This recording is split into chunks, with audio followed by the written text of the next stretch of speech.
Ito, tagap tayo report mula sa labas sa himpilan. Nagutom tayo dun, ha?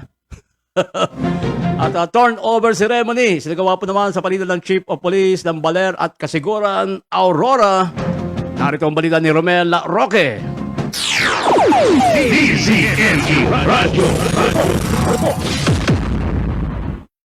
Yes, Kante, ginawad ni Police Colonel Robert L. Pitate, Provincial Director ng Aurora Police Provincial Office, ang palitan ng designasyon bilang hepe ng police sa bayan ng Baler at Kasiguran, lalawigan ng Aurora.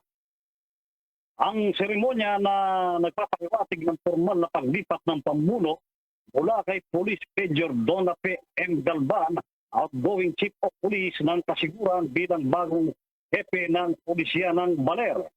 Si Police Major Edgardo Jabar, na outgoing naman ng Baler COP, ang bagong itinalagang hepe ng Police ng Kasiguran Municipal Police Station.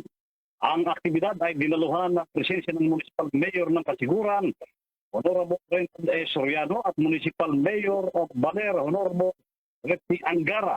Ang pagdalo ay nagbigay diin sa matibay na samahan ng PNP at LGU sa pagtataguyod ng kapayapaan, kaayusan at kaligtasan ng publiko sa munisipalidad.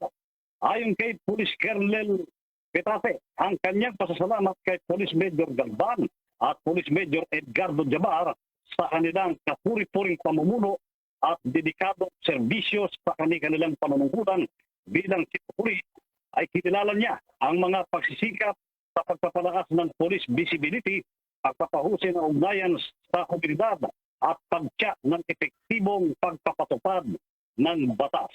Mula sa lalawigan ng Aurora, ako si Romel Roque, nag-uulat sa Target on Air ng DCNE 1530, ang Radyo TV. DCNE Radyo. Maraming salamat kay Romel Roque.